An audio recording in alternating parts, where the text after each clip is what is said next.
पुड़िया खा रहे हो तो पहले भगवान को लगाओ, इसीलिए समर्पित करोगे कि कम से कम आपके जो गलत चीजों में आपकी आदत पड़ी हुई है वो छूट जाएगी।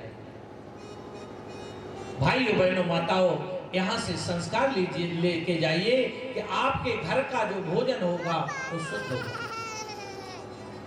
आपकी संतान ध्रुव प्रहलाद की तरफ हो जाएगी। भगवान ने सुंदर संदेश दिया, किसी का मांस नहीं खाना।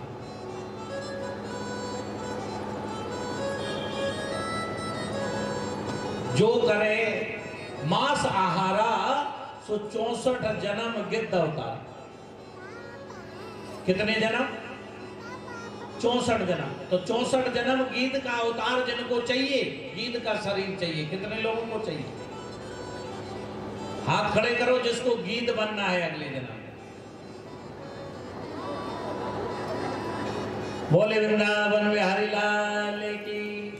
अगर भाइयों बहनों माताओं गीध नहीं बनना है, गीध क्या करता है? केवल मांस ही मांस खाता है। जो करे मांस आहारा 64 जन्म गिद्ध अवतारा। इसलिए गीध का जन्म नहीं लेना है, तो आप अपने आहार को शुद्ध बना दीजिए। अनेक प्रकार की भगवान शिक्षाएं देते हैं।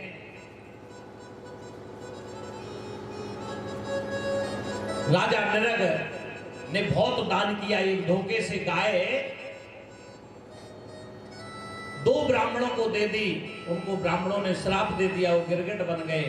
राजा नृग का कल्याण किया, कृष्ण भगवान ने उनको दर्शन दिए। बोले वृंदावन बिहारी लाल की जय हो। पौंड्रिक नाम का काशी नरेश राजा था, उसने भगवान कृष्ण की तरह अपनी पूजा करवाना शुरू कर दी। एक उसके पास बंदर था। भगवान कृष्ण बलराम ने जाकर के पौंड्रिक का वध किया, उसका कल्याण किया।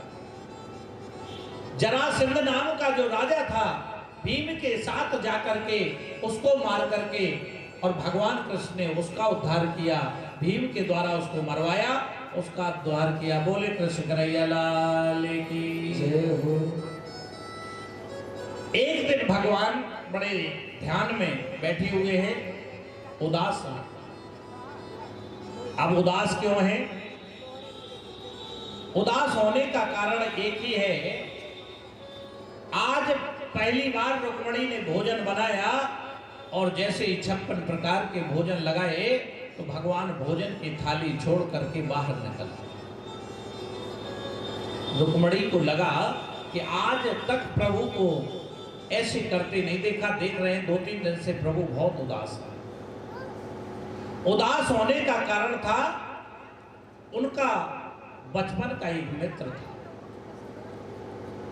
भाइयों बहनों माताओं ध्यान देना, अगर मित्र दुखी है, अगर हम उसके दुख में सहायता नहीं कर रहे हैं तो मित्र नहीं है। इनकी परीक्षा कब होती है? रामचरितमानस में लिखते हैं गोस्वामी तुलसीदास जी कि धीरज धर में मित्र अरु नारी और आपत काले परखियो जारी। राम सिया राम जय जय राम, राम सिया राम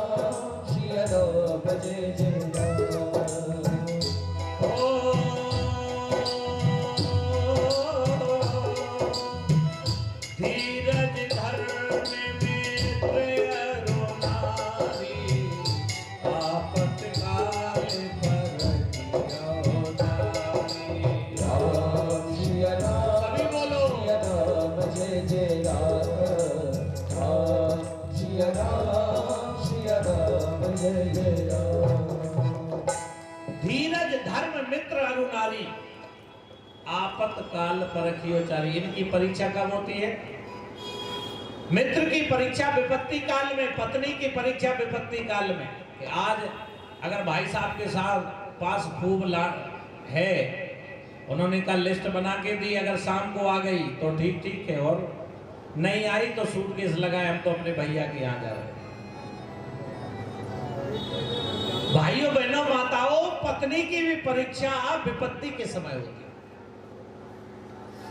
विपत्ति के समय कौन काम आ जाए, धर्म विपत्ति के समय काम आता है।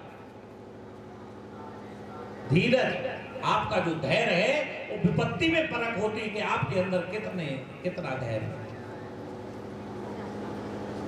भगवान कृष्ण सोच रहे हैं कि अगर मित्र मित्र के काम नहीं आए तो मेरा मित्र होना बेकार है। मैं यहां पर 56 प्रकार के भोजन कर रहा हूं और मेरा मित्र भूखों मरता है। मित्र का नाम है सुदामा। उनकी पत्नी है एक, उनकी पत्नी का नाम है सुशीला। जो सुंदर शीलवान हो उसे कहते हैं सुशीला।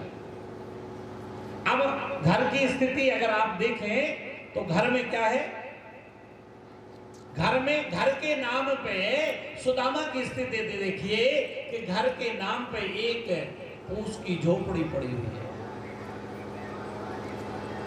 बैठने के लिए कोई साधन नहीं है, बिछाने के लिए कोई कपड़े नहीं है, ओढ़ने के लिए कोई कपड़े नहीं है, तन ढकने के लिए कोई कपड़े नहीं है। गरीबी।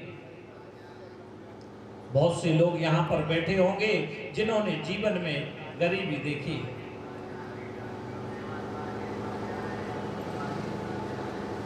जिन्होंने जीवन में गरीबी देखी है, उस गरीबी में अपने बच्चों को कैसे पढ़ाया।